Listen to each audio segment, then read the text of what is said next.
Hi everyone, this is Toon Sarujikamjorn, and welcome back to the Deep Dive series.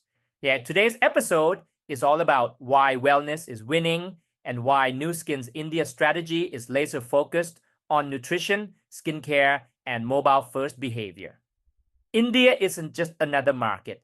It's a massive rising opportunity where 74% of people take supplements, over 1 billion access the internet through their phones, and millions are joining the gig economy to earn extra income. Nu Skin's launch plan is smart, fast, and deeply tailored to local behaviors, especially the growing demand for immune support, weight management, and premium skincare. So, if you're an OCI, PIO, or NRI, this episode is your roadmap. Timing is everything. Let's dive into the real story behind the product strategy, market insights, and what it all means for you.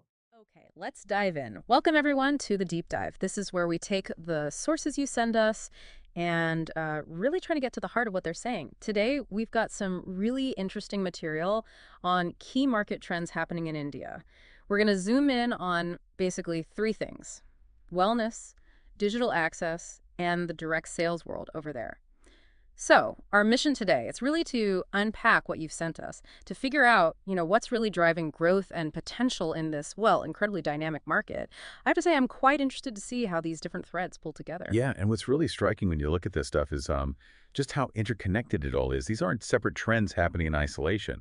They're really like feeding off each other and shaping how consumers behave, how the economy is moving in India right now. Understanding one bit helps make sense of the others, Absolutely. Okay, so let's tackle that first big piece you mentioned, wellness. The sources seem to say this isn't just a trend, it's like the main driver in terms of revenue. They make that point very clearly, yeah. Looking at the numbers, wellness is apparently grabbing a massive 74% of the total market revenue in the segments covered here. It's definitely not on the sidelines, it's right at the center.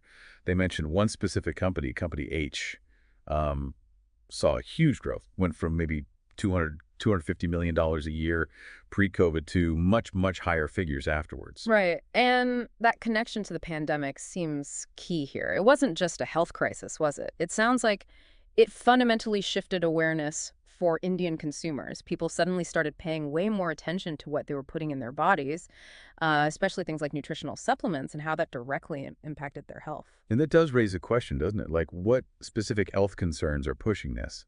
The sources link it back to pretty common dietary patterns in India. Lots of carbs, breads, rice, lentils, standard stuff, but it's leading to more awareness about metabolic health. And because of that, weight management is a really big focus. The stat they give is pretty striking. 63% of Indians are actually trying to lose weight right now. Wow, 63%. Just that number alone tells you a lot about what's top of mind for people. And it's not just weight, right? They also talk about broader supplement use. Exactly. The sources say 74% of Indians use some kind of nutritional supplement. And if you dig into that, 69% of those people are taking supplements specifically for immune support.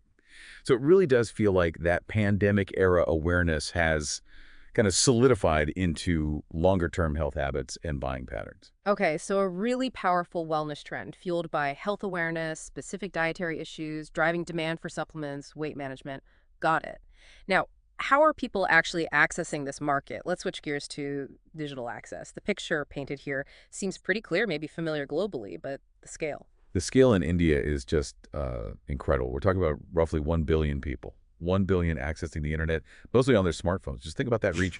It touches almost everyone from, small shop owners using payment apps right up to professionals running complex operations. And they're not just looking things up. They're using these phones for literally everything, researching products like those supplements, buying online, connecting with people, and crucially promoting their own businesses or services.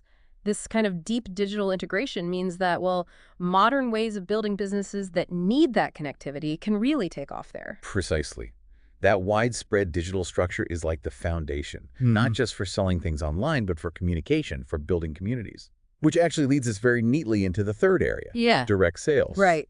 The sources describe the sector as maybe still small compared to regular retail, but with huge growth potential. They put the number of direct sellers at around 8.6 million people. And here's something really interesting, maybe a bit different from other direct sales markets. It's the female-to-male ratio among these distributors. It's about 1 to 3. 1 woman for every 3 men.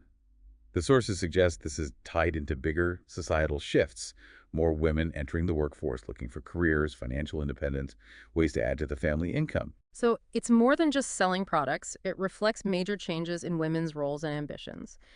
And for all these distributors, male or female, what's motivating them? The sources mention that too. Yeah, they strongly point to recognition and the chance for personal growth, professional development. Those seem to be key drivers for people in direct sales in India. It's not just about the money. Okay, let's try and connect these dots then. We have this huge, growing wellness demand, health focus, specific concerns, biggest revenue share. That's happening while almost everyone has digital access via smartphones, creating this massive platform for info, connection, buying, and selling. And then you layer on this large, growing direct sales channel with significant female participation driven by opportunity and recognition, which seems like a pretty good model for selling things like wellness products that often need a personal touch, some explanation, community building. Exactly. When you put it all together, you see how they boost each other. Digital tools help direct sellers reach that health-conscious market efficiently. The wellness focus gives them high-demand products that fit that relationship selling model. And the reasons people become distributors, especially the increasing number of women, fits perfectly with building businesses around products that promote well-being. The numbers really tell the story. 1 billion smartphone users, that dominant 74% wellness share, 8.6 million distributors looking for opportunity, tackling issues like the 63% wanting to manage weight. These weren't just random stats, they describe a really powerful combined market force. It definitely paints a compelling picture of how these trends are meeting and amplifying each other in India. So thinking about everything we've just discussed, that deepening health focus, the almost universal digital connection, and these shifts in the direct sales workforce, especially with women, what could be the next big thing? How might these powerful forces keep interacting and maybe reshape how consumers behave or how the market itself is structured in India going forward? That's definitely something interesting that comes out of looking at this material, something for you to mull over after this deep dive. So here's what we learned today.